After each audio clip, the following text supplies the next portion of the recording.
I gotta work 1 second. Thank you so much for calling. My name is Danielle. How may I help you today?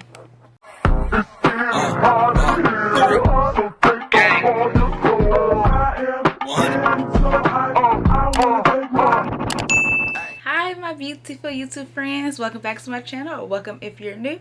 If you are new, welcome to the team. Don't know why you're here, but I'm glad you are, so I hope you stay a while. Still working on my intro. How's that sound? Or do I need to go back to the drawing board? Like, y'all let me know. Alright, so today here we go with the hands. Let me calm down. I'm just really excited because here I'm coming with a makeup and movies and makeup movie review about Fear Street.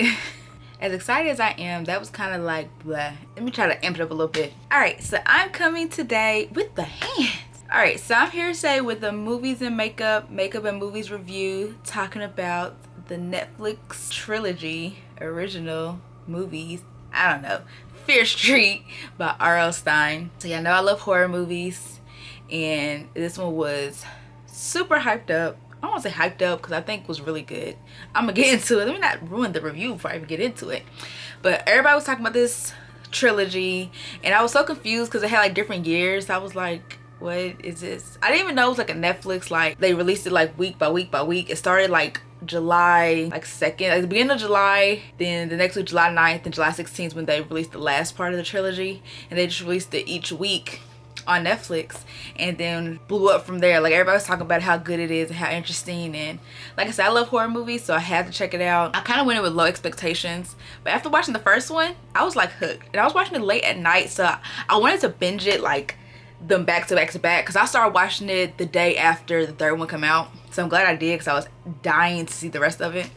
But I was watching it like after work late night, so I'm like, I'm just gonna wait till the next night, and just that's gonna be my night routine, just watching it every night.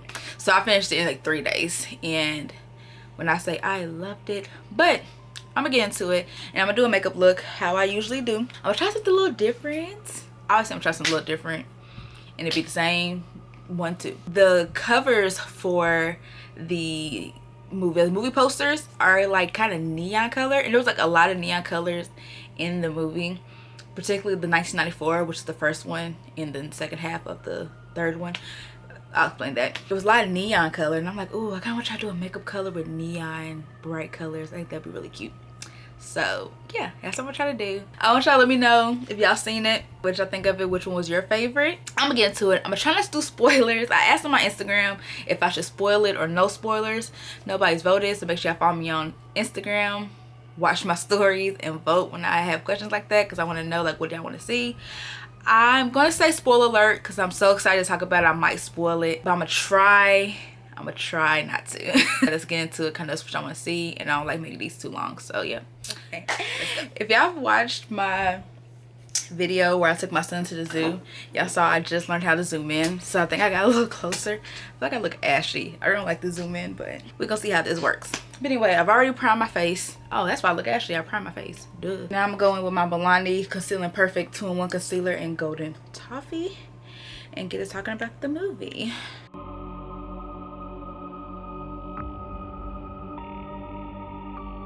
Fear Street is a trilogy, so 3 movies. That's what a trilogy is, and they're based on books by R.L. Stine, which in my childhood was like one of my favorite authors, because I've always loved horror movies, books, all the above. Goosebumps was my jam back in the day. It's 1994, 1978, and 1966.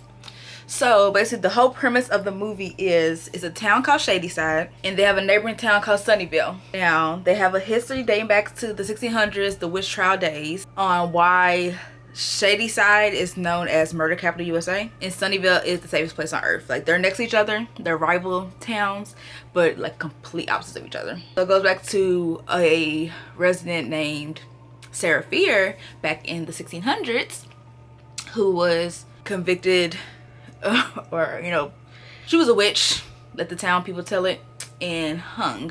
And it's been a curse that everybody believes in the town, that she causes, you know, people to go crazy and to murder. Okay, now I'm going in with the ColourPop Pretty Fresh Creamy Concealer in Dark. I always get mixed up if this one's my color or the other one. Let's hope this one is it. The first movie of the trilogy is 1994.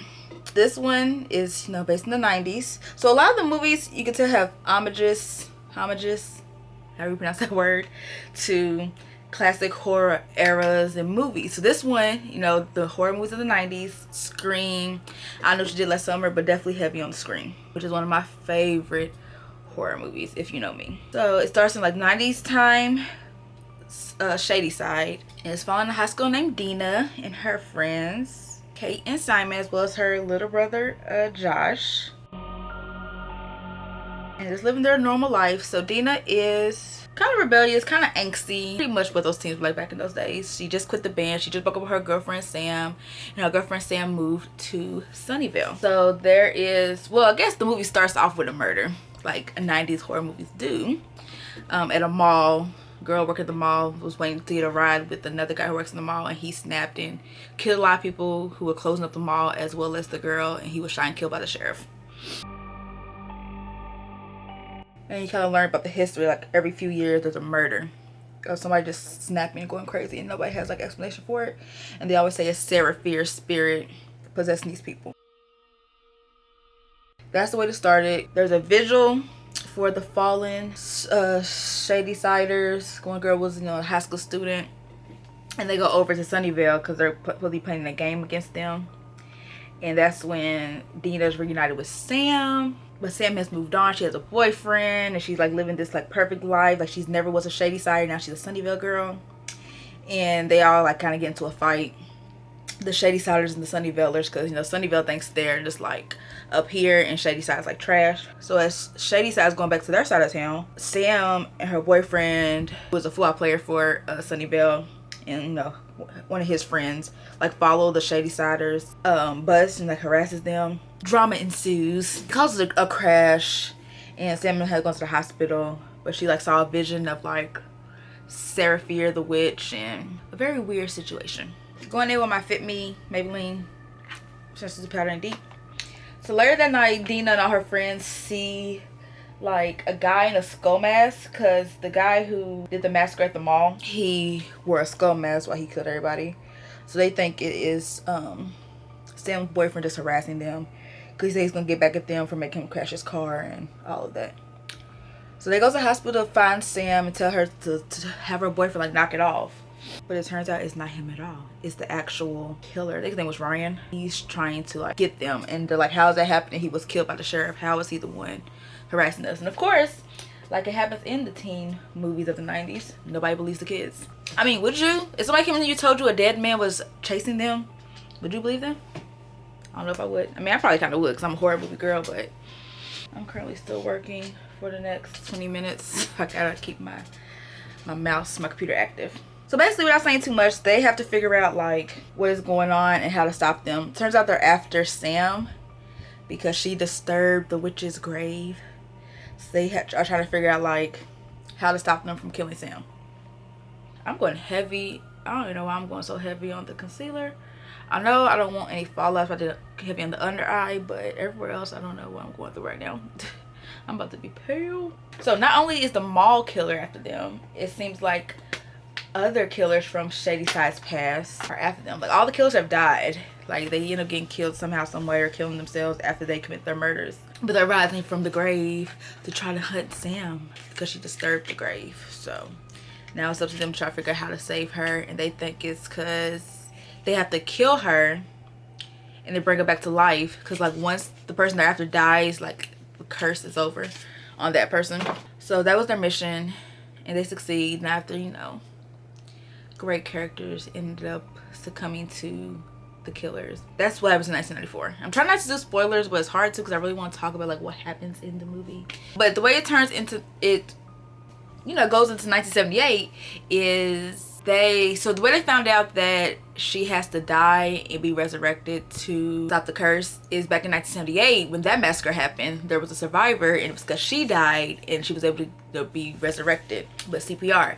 So they reached out to her to try to help them, and she lets them know like it's not over. You think it's over, it will never be over. And then it turns out like when they think all is good, Sam ends up getting possessed in the end by the witch, and she's trying to like kill Dina. So Dina and Josh like tie her up, and they're trying to figure out like how can we save Sam, because Dina's in love with Sam. Okay, so I'm going to go ahead and try to get into the eyes, and I'm on 1978. Hope this works out. I guess I can give like my thoughts on 1994. So I like it. I'm a sucker for 90s movies. Like I said, Scream is one of my favorite horror movies of all time. So I like the idea, the concept. It gave very slasher movie vibes, even though it was kind of supernatural because they were coming from the grave. Oh, this is the P. Louise Rumor Zero blank canvas base. Hopefully this works because I need to be white to make these neons pop.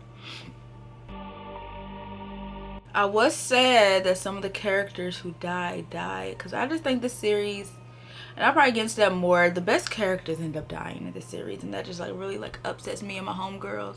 They were just great friends, I'm gonna say that. I love my friends, but I just feel like there was another way to figure this out. Well, I happened to die, but I guess not. Ooh, I look crazy. So let's go on to 1978. So at the end of 1994, they go visit C. Berman, which is the survivor of the 1978 Camp Nightwing massacre, and she's basically living kind of like a reclusive life. She's like scared to go out. She has to like set herself on a schedule so she remembers to live life, like to eat, feed her dog, all of that. So you know, it's not really she's just been scarred from going through a whole massacre summer camp as a kid and losing her sister. She in 2008, her sister was dead, like died in the massacre. So then we go over to 1978, which is very 1970s, 1980s slasher film a la Friday the 13th, which is another one of my favorite horror movies of all times. And I think 1978 was my favorite of the trilogy. Go ahead and spoil that now. That it was my favorite because I am a sucker for nostalgic summer camp massacre horror movies. That is just so like classic horror for me. Basically because of Friday the 13th. Any homage to Friday the 13th. That's why I like, unpopular opinion, I really like American Horror Story 1984 for that reason. Like I love Friday the 13th. I love when people reference it. I love camp slasher films. Like I think those are so cool. So 1978, summer of 1978, Camp Nightwing, which is like it's a summer camp that in between Shadyside and Sunnyvale. So both Shadyside and Sunnyvale kids go to that camp in the summer. And we have Ziggy Berman and her sister Cindy, who are very different. Cindy's trying to be perfect and Ziggy's rebellious. She really doesn't want to be at camp. She's bullied because people call her a witch because she's different. She's like ultimate Shadysider. But there's also Nick Good, who is the sheriff in present day from 1994, who is very infatuated with our dear Ziggy. And he's kind of conflicted with it because like he's the perfect kid from Sunnyvale, like classic Sunnyvale kid, and he can't really like be in love with the classic Shadyside kid. And Ziggy, like I said, her and sister are polar opposites. They have like their clashes. The movie poster has like all these different colors, so I'm trying to figure out exactly how I want to do it. I have these two palettes I just bought from Target from Revolution. There is the Revolution, Tammy X Revolution, which I don't know who she is. She's a YouTuber, Instagrammer. She's a beauty guru. I've learned that, but I don't follow her. I'm gonna have to probably try to tag her and probably try to watch some of her videos, see what she sent for. And then the Birds of Paradise. I'm gonna use both of these because they both have like the colors I need. I played around with a little bit off camera, just kind of get an idea of what I wanted to do. Not a huge fan of it, but I think I know like where I went wrong and like where I want to fix. Oh, I gotta zoom back in. Hold on. Where did I leave off before I got the call for work? I'm off work now, so I don't have to worry about that. But to get my mind right, I'm going with the Birds of Paradise. I actually really use all of this palette. I am gonna go into the Tammy one for one color, but Birds of Paradise, I'm using the color Vacay. That one. Okay. So Cindy trying to be perfect, just to kind of like forget, you know, that she's a Shadysider. She has a boyfriend named Tommy. Perfect boyfriend. They have the thing called the Color War, where it's like Shadyside versus Sunnyvale. I keep forgetting that city name. There's also a character named Alice, who another great character is going to be gone too soon. She used to be Cindy's best friend, and she's like the rebel girl. And like her and Cindy fell out because Cindy like threw her under the bus for something that they did together. And that's when Cindy started trying to be perfect. Alice finds like a map at the nurse's office because the nurse, so one of the killers in Shadyside's history, his name is Ruby Lane. She killed like all her friends and then killed herself. The Nurse Lane, is Ruby's mother. So she was never convinced that her daughter just went crazy. She always was convinced there was something else going on. So she ended up finding like the witch's lair, and she found out who the next victim to this curse was going to be. It was Tommy. So she tries to kill Tommy. He ends up fighting her off, and you know, she gets taken away. But when they investigate the nurse's office, they find like a map of the campsite, like based on like the 1600s when Sarah Fear was alive and when she was convicted and killed for being a witch. So they go looking for her because they're like, why not? It's gonna be fun. So while they're investigating, they find like the witch's lair. It's when Tommy like goes nuts and he starts killing. He kills Alice's boyfriend, and then he traps Alice and Cindy in the cave. So they're trying to find a way out as he leaves the cave to go like to the campsite and starts killing campers. So they found like a lot of in the cave, found like backstory on like Sarah Fear and like how to end the curse. They figure out that if they get her hand, because Sarah Fear's hand that got cut off, they said she cut her hand off to sacrifice something to the devil so that she can make his curse keep going. So like they find the hand and reunited with her body, which is buried somewhere in the curse. So they end up finding the hand in the cave. But in the midst of all of this, Tommy makes his way back to the campsite and starts killing Shady-Siders, like only Shady-Siders. Nick is like trying to save everybody, like get everybody back into camp so they know like crazy men are loose, y'all need to get back to camp. Oh, I'm not even telling what color I went in with. Budge, just this green color. Now I'm going in with McCall. Nick and Ziggy, before you know the massacre started happening, they decided to get revenge on one of Ziggy's tormentors and they locked her in like the outhouse. So Ziggy realizes that she's still in the outhouse and she doesn't know what's going on, so she goes out to save her. So now Ziggy's out in the wild trying with the killer on the loose. So they're trying to figure out like what's going on, how to stop Tommy, how to get off the campsite. Nick ends up getting everybody into the mess hall onto a bus and left, but they end up leaving Ziggy, Cindy, Alice along with Tommy. So they're fighting Tommy off. At some point they kill him, and that's when they realize that they need to reunite the hand, which Alice found in the cave with the body. So they're like, okay, we need to go to the hanging tree and dig up her body. So of course, you know, in true 70s 80s horror movie fashion, they thought they killed Tommy, but he's really not dead, and he ends up killing poor Alice. Again, another good character gone bye-bye.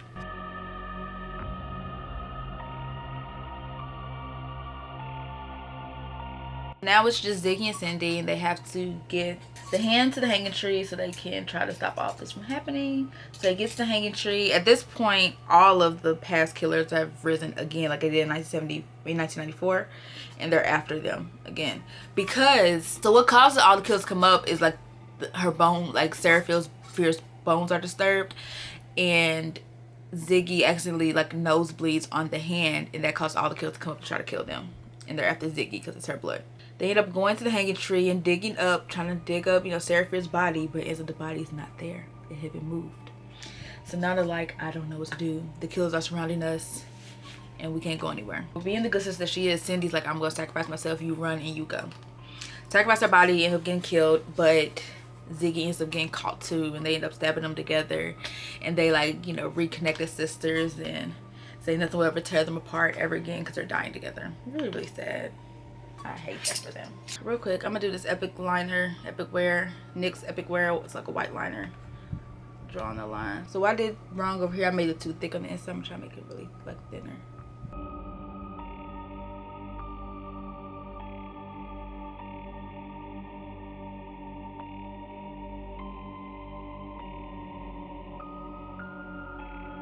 Ziggy ends up being C. Berman, who's alive today, and Nick ends up coming and giving her CPR and resurrecting her. That's how she lived. Her sister died, and she tries to tell like Nick as she's being taken away to the hospital that the curse is real. It's not a joke. It's a real curse, thinking that he would believe her, but he tells police officers that, you know, responded that he just snapped, that Tommy just snapped. It's no curse. It's nothing like that. He basically portrayed Ziggy and not, you know, believing her and telling her story.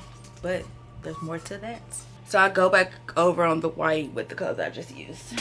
So 1978 ends back in 1994 with Dina telling C. Berman that they found the body so they could reunite the hand if Z still had the hand, or she knew where to find it. It was still buried underneath the hanging tree, which is now in the mall. So they go get the hand, reunite with the body, and as Dina's like burying them together, she gets thrust into 1666 in the body of Sarah Fear. I do like this side better though. So 1978 is where you get the full backstory of Sarah Fear and what really happened, because you know everything's not always what it seems. Okay, Revolution, you pretty pigmented. You need a white base or this red to show up. I probably would show up better with a white base though. Oh my god, he's about to break my freaking makeup case. I just got it. He's in this thing where he like throws up over the bed. for whatever reason and looks at it as it's on the ground. Try to add a little white underneath there to see if that actually really makes a difference. What happens in 1978? I mean 1966. I mean 1666. Okay. Sarah Fear is a normal girl in a village called the Union, I think. This is when Shadyside and Sunnyvale were together before they got split.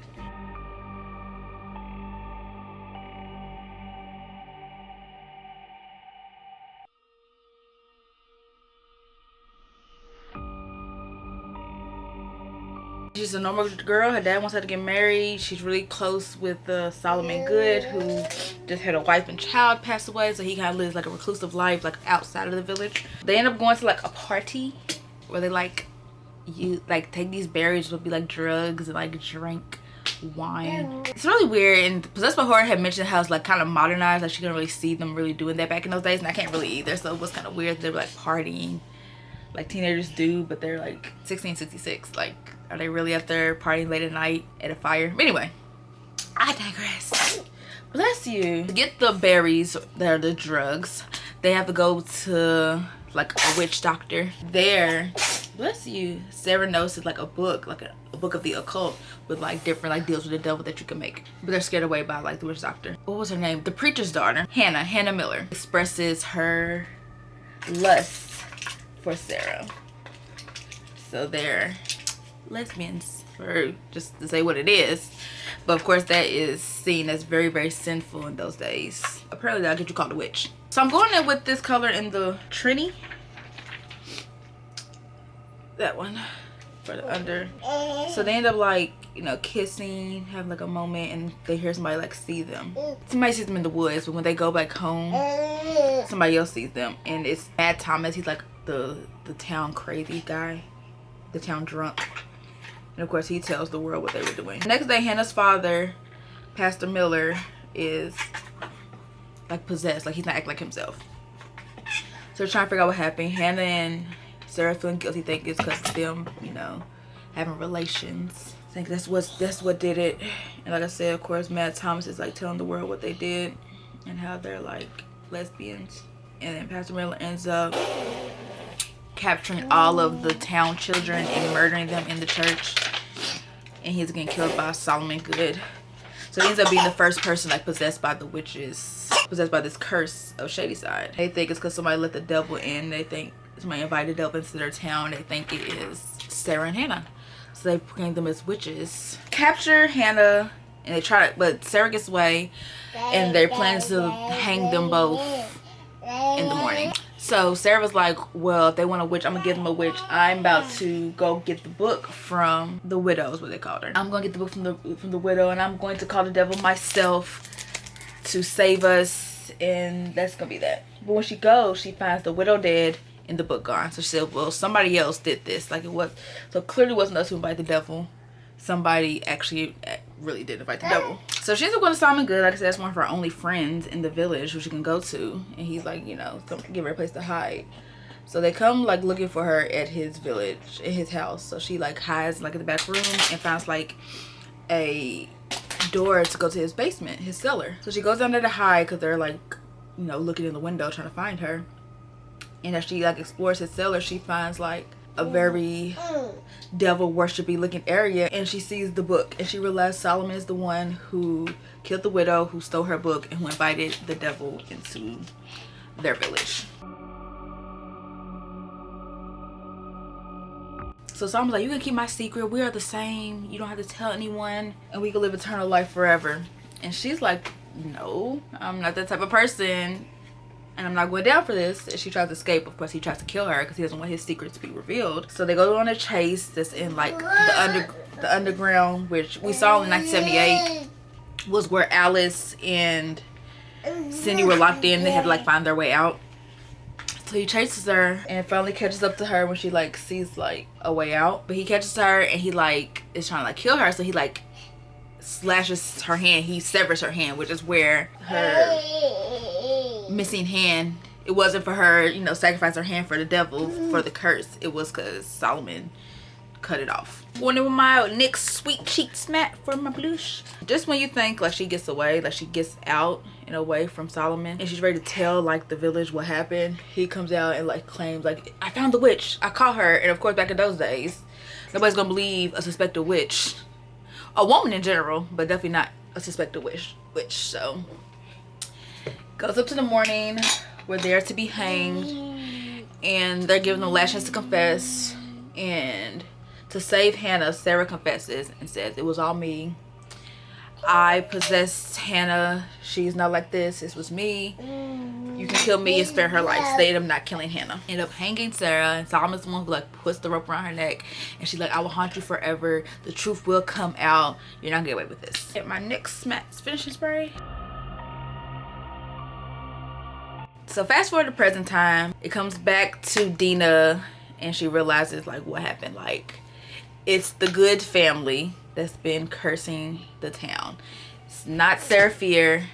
It's the descendants of Solomon Good. Just like Sheriff Nick Good. I'm gonna go ahead and mascara up with my NYX, my Maybelline Sky High mascara. So while Dina's finding this out, Sheriff Good comes to the scene and sees Josh, her brother, like by himself with her car, and he's like, is everything okay? What's going on?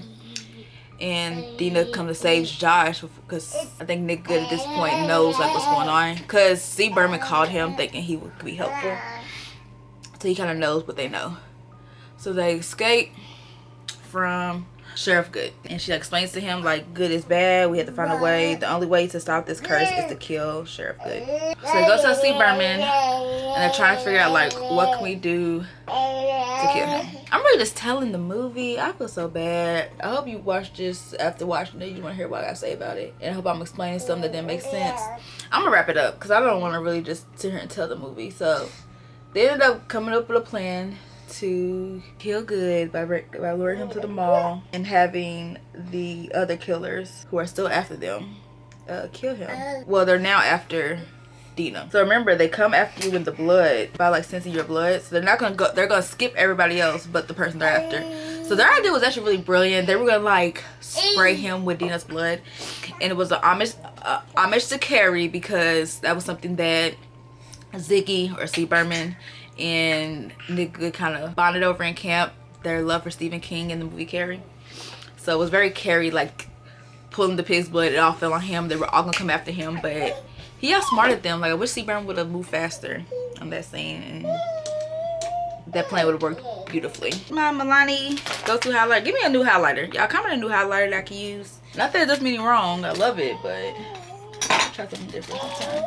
So in the end, they end the curse by killing Nick Good. But it was just crazy that the twist was that it was the Good family this whole time. Like, generation to generation, the oldest son of the Good family was the one who would give a name. That person would snap, go crazy, and kill everybody, and they think it's a Sarah Fear curse. And that just grants another prosperous year for Sunnyvale. That's why Sunnyvale was always like the safest place, and it came at the expense of Shady Siders, because they gave Shady Siders names, Shady Side residents names, and they killed other Shady Side residents. That was deal with the devil. Keep Sunnyvale prosperous, keep the Good family in good wealth. Like the younger brother was the mayor, he was the sheriff. Yeah, Solomon Good just did it for like, he was tired of not winning. Basically, he was tired of not being successful. So that was still maybe the devil. He wanted a legacy, and he would have got away with it too if it wasn't for them meddling kids. But I don't know, happy ending, until in the end somebody stole the book. So we can safely say there's probably gonna be another Fear Street coming later on. So I'm gonna call camera, shut this kid up, finish my makeup, like do my lashes, lips, and come back with my final thoughts. Sorry for ruining the movie if you haven't seen it. Alright, so y'all already know Icon's Cosmetics on the lashes. Only lashes I wear nowadays. Also, up until July 31st, because the store shut down August 1st, everything is 50% off and free shipping, because I'm closing down my store and rebranding. Get you some lashes. Some might not be coming back, so get you some lashes, some lash pens, lash glues, everything 50% off. I've already sold out my Ari lashes. She is a bestseller, so sorry if you missed Ari, but everything else is stocked up. So my usual shameless plug. Final thoughts on Fear Street. I loved it. I really will watch it again. I want to try to watch it again before I recorded this, but it's 3 2-hour-long movies, so at 6 hours I'll have to sit, and I ain't have time to rewatch it. But I will rewatch it again in the future. Like I said, 1978 was my favorite, but that's because I am a sucker for the 70s, 80s classic horror movies, and I think that really embodied that. The twist at the end was crazy. I think everybody should watch it. Sorry if I ruined it for you if you haven't seen it, but if you have seen it, I hope I clarify some things and some things went over your head, or you want to talk about it in the comments. We could definitely talk about it, because that movie was crazy. That trilogy was crazy. I'm glad real good classic style horror is coming back, and I can't wait for the next Fear Street. It definitely wasn't, you know, your typical Goosebumps. This was definitely R.L. Stine for teenagers. Not, you know, the kid Goosebumps. I recommend you watch this on Netflix right now. All three of them on there, so you don't have to wait for them to be released, because they already released them all. Binge it if you want to. I think you'll be hooked like I was. I watched the first one. If you have any questions about the movies, something I didn't cover, and I said I try not to spoil it. I know I did, because I really just sat here talking about every single movie, but I try not to spoil it too much, so I left some parts out. So if you want to talk about, you know, some things, we can in the comments. If you want to see another movie review, I've watched a few movies lately. I watched Escape Room 2, I've watched Zola finally, there's a movie on Hulu called No Escape. Y'all should watch it. It's kind of slow, kind of boring, but it's a weird twist. Pissed me off at the end. But, you know, if y'all want something horror to watch. Everybody's talking about Blood Red Sky, I think. I'm gonna watch that tonight on Netflix, as well as a classic horror story. I don't think I'll watch that tonight, but I'll probably watch Blood Red Sky. Anyway, if there's a movie you want me to cover, let me know. How do y'all want me to, you know, cover these movies? Do you want me to spoil them? Do you want me to just, like, talk about what I think about the movies? Because like I said, I like the spoiled ones, because I usually watch movie reviews after I watch the movie. So I like the ending explained, where they talk about the whole movie, like they break down everything in the movie and like what happened. So that's kind of why I, you know, do my movie reviews like that. But I know some people do come to watch my movie reviews to really just hear like, should I watch this movie? Should I not watch the movie? So if that's what you're here for, let me know, and I'll try not to spoil any future movies. But if you're someone who has seen it, you just want just to talk about it, or, you know, get some more details on parts of the movie, let me know. I need to know what my audience is, so I can know how to proceed with these movie reviews, whether I'm spoiling them or if I'm just gonna keep it general and vague when I talk about movies. I hope you liked the look. It was definitely something out of my comfort zone. I'm not a very colorful person, but this is fun. I think it's really cute. Definitely like this eye better than this one, but it was what I envisioned it being. All the colors from the Fear Street movie posters, kind of neon bright. I'm a fan. Like, let me know what y'all think if y'all like the makeup look as well. But enough of that. Thank you so much for watching, and until next time, stay beautiful.